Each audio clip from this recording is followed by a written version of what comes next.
पाकिस्तान ने अब्दाली के बाद फतह मिसाइल का भी कामयाब तजर्बा करके भारत के अंदर हलचल मचा दी और भारतीय तजिया निगार परेशानी का इजहार कर रहे हैं। दूसरी जानब भारत की तरफ से आबी जारियत की जो हिकमत अमली है उस पर अमल दरामद शुरू कर दिया गया। इसाक डार कहते हैं किसी ने भी मिस एडवेंचर किया उसमें वो जवाब दिया जाएगा जो सही होगा। फिर नाज़रीन मामला है in camera briefing Tehreek Insaf वही कि सियासत की नजर कर दिया। 9 मई के मुल्जमान को तवील अरसे बाद सजाओं का अमल शुरू हो गया है। 20 मुल्जमान को सजाएं सुना दी गई। बिस्मिल्लाहिर्रहमान नाज़रीन, मैं हूँ तारिक सुमैर डेली मुमताज डिजिटल के साथ। नाज़रीन सबसे पहले मैं आता हूँ नाज़रीन 2-3 दिन में तफसील से हाज़िर भी नहीं हो सका था क्योंकि तबीयत ख़राब थी, कोई गला ख़राब है, बुखार थी, कैफियत थी। तो इस दौरान काफ़ी डेवलपमेंट्स भी हुई और पाकिस्तान ने पहले अब्दाली मिसाइल का कामयाब तजर्बा किया जो 200 किलोमीटर तक की रेंज रखता है और आज जो है फतह मिसाइल का एक बड़ा कामयाब तजर्बा किया गया है और बताया गया है कि ये 120 किलोमीटर तक मार करने वाला है, कर सकता है और इसकी सलाहियत है। और इस मिसाइल का तजर्बा इंडस मशकों के दौरान किया गया। तो इस तजर्बे का मकसद फ़ौजी तैयारी, तकनीकी सलाहियत की जांच है। तजर्बे के ज़रिए मिसाइल के जदीद नेविगेशन सिस्टम और बेहतर दुरुस्ती की समेत अहम तकनीकी पैरामीटर्स की तौसीक की गई है। तरबीती तजर्बाकार पाकिस्तान आर्मी के सीनियर अफसरान के अलावा पाकिस्तान की स्ट्रेटजिक तंजीमों के अफसरान, साइंटिस्ट और इंजीनियर्स ने मुशाहिदा किया और इस पर मुबारकबाद वगैरह दी है सदर साहब ने, वज़ीर आज़म ने, आर्मी चीफ ने, chairman joint chief of staff ने।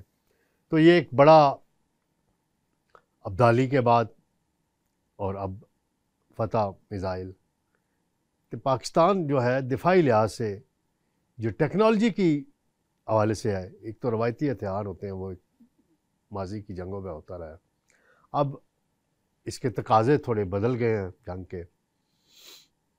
मीडिया वार और सोशल मीडिया वार के अलावा ये जो जदीद मिसाइल वाला निज़ाम है पाकिस्तान के पास, दुश्मन इससे डरता है और इस हवाले से मोहतरमा बेनज़ीर भुट्टो का जिक्र न करें तो ज़्यादती हो जाएगी। फिर JF-17 थंडर तैयारों का अगर जिक्र ना करें और उसमें मियाँ नवाज शरीफ का जिक्र ना करें और चीन का जिक्र ना करें तो ये भी ज़्यादती हो जाएगी। तो लिहाजा ये चीज़ें हर दौर में पाकिस्तान के दिफा के लिए कोई ना कोई डेवलपमेंट अच्छी होती रही है। अब इंडिया जो है वो मुसलसल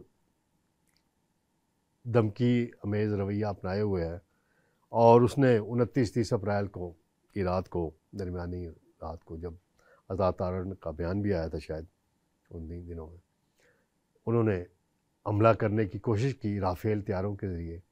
तो वो पाक फ़िज़ाइया ने और हमारे सिस्टम ने उसको नाकाम बनाया, डिडक्ट किया उनको और वो अपनी हदूद में वापस, और उनको श्रीनगर में इमरजेंसी लैंडिंग करनी पड़ी।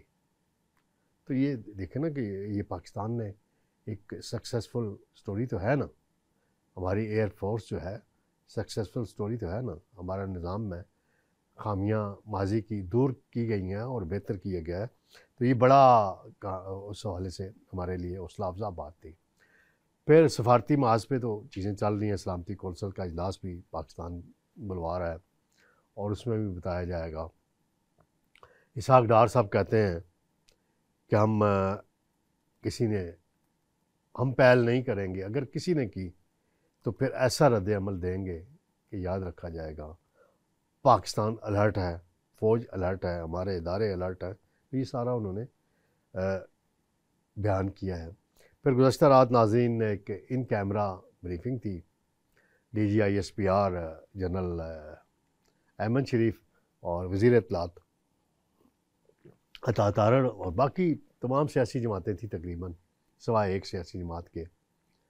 अपोजिशन में तो मौलाना फजल रहमान साहब भी हैं, उनकी जमात भी वहाँ मौजूद थी और इन कैमरा ब्रीफिंग थी, लिहाजा उसमें मैं तफसीलात में नहीं जाना जा सकता, लेकिन वहाँ यकीन दिलाया गया फ़ौजी जनरल की तरफ से, ISPR की तरफ से, कि पाक फ़ौज हर किस्म की जारियत का मुकाबला करने के लिए तैयार है और उसकी सलाहियत रखती है। फिर वो जो सफारती मामलात हैं उस पर ब्रीफिंग दी गई, बाकी चीज़ों पे तो वहाँ क्वेश्चन आंसर भी हुए, काफ़ी वो 3-4-5 घंटे तक चली ब्रीफिंग। लेकिन अफसोसनाक अमर यह है कि तहरीक इंसाफ ने दावत के बावजूद उसमें शिरकत नहीं की। इधर उधर के हिले बहाने जो भी करते रहे किए, लेकिन अच्छी बात नहीं है। इसमें अब उनको 2-4 अपने नुमाइंदे भेजने चाहिए थे, क्योंकि कौमी यकजहती का मामला है। तो खान साहब ठीक है, जेल में हैं, उनके मामलात हैं, लेकिन याद दहानी के लिए कि जब 2019 का वाक़या हुआ था तो मीटिंग जब नेशनल सिक्योरिटी कमेटी की बुलाई गई तो इमरान खान नहीं आए थे, बतौर वज़ीर आज़म नहीं आए थे। शहबाज शरीफ, आसिफ जरदारी, बाकी जो लीडर्स थे वहाँ मौजूद थे, मौलाना फजल रहमान भी मौजूद थे, लेकिन वो नहीं आए थे। उस वक्त के आर्मी चीफ ने ब्रीफिंग दी थी, जनरल कमर जावेद बाजवा ने। तो उस वक्त अगर इमरान खान बतौर वज़ीर आज़म मीटिंग, तो अब कहते हैं जी पहले इमरान खान को लाओ, ठीक है, वो तो अदालती मामलात हैं, वहाँ से रिलीफ मिलता है, ज़मानत होती है, तो आ जाएँ, हमें मुझे कोई एतराज़ नहीं, मुझे कोई मसला नहीं है, लेकिन आना चाहिए था। फिर नाज़रीन, इसी से रिलेटेड एक और बात है, आबी जारियत तो इंडिया की तरफ से अब जारी है। उसमें नई जो बात की गई है कि बगलियार डैम है, वहाँ से आने वाला 90% पाकिस्तान का पानी, इंडियन मीडिया दावा कर रहा है, रोक दिया गया है। और हमारे यहाँ भी कोई इसी तरह की इतलात आ रही हैं यहाँ से, और इसमें पानी के बहाव में कमी आई है और ये हमारे लिए लाइफ लाइन है। इस पे हमारे कोर कमांडर्स की मीटिंग का एलामिया में भी जिक्र है, नेशनल सिक्योरिटी कमेटी की मीटिंग में एलामिया में भी जिक्र है, वज़ीर आज़म भी काकूल अपने ख़िताब में कर चुके हैं जिक्र। तो हमें अब जो UN में इसमें जाना चाहिए, आलमी सालसी अदालत में जाना चाहिए, आलमी बैंक के पास जाना चाहिए, इसमें खामोशी नहीं दिखानी चाहिए। सफारतकार हमारे मुतारक नज़र आए मुझे, रूस में हैं सफारतकार जमाली साहब, खालिद जमाली, वो बड़े मुतारक नज़र आते हैं। वाशिंगटन वाले हमारे शेख साहब, रिजवान साहब, वो भी नज़र आ रहे हैं। UN वाले आसम इफ्तिखार साहब, वो भी बड़े मुतारक नज़र आ रहे हैं। हर मुल्क में जो इम्पोर्टेंट कंट्रीज़ हैं वहाँ सफारतकार बड़े मुतारक हैं, और डार साहब भी मेहनत कर रहे हैं। इस मामले में तैयारियाँ अटारनी जनरल साहब ने भी की हुई हैं, वजारत कानून ने भी कर ली हैं। तो अब इस पर अगला स्टेप होना है, आलमी बैंक और सालसी अदालत के पास जाना है कि इंडिया से इंतास माहदे को एक तरफा मुअत्तल नहीं कर सकता। एक तो ये ऑप्शन है। दूसरा ऑप्शन ये है, अगर पानी मुसलसल रोका जाता है तो फिर हमारे पास और क्या तरीका है इस मसले को हल करने का, वो हमारी क़यादत ही बताएगी। नाज़रीन, इसके अलावा एक मामला है 9 मई, वैसे भी 9 मई आने वाला है, अब दोबारा 3 साल हो जाएंगे।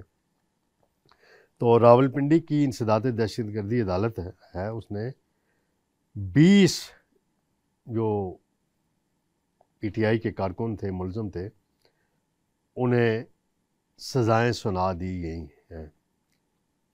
कैद के अलावा जुर्माने की भी सज़ाएँ सुनाई गई हैं, और इन मुलज़मान ने, जज हैं अमजद अली शाह साहब, उनकी अदालत में एतराफ़ किया कि जी हमने मुनज़्ज़म मनसूबाबंदी के तहत ये हमले किए, पुलिस स्टेशंस को आग लगाई और क़यादत के अहकामात पे हमने ये सब कुछ किया।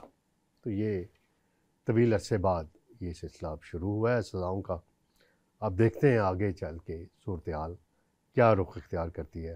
तो इंशाअल्लाह नाज़रीन, जल्द आपसे दोबारा मुलाकात होगी। अल्लाह हाफ़िज़।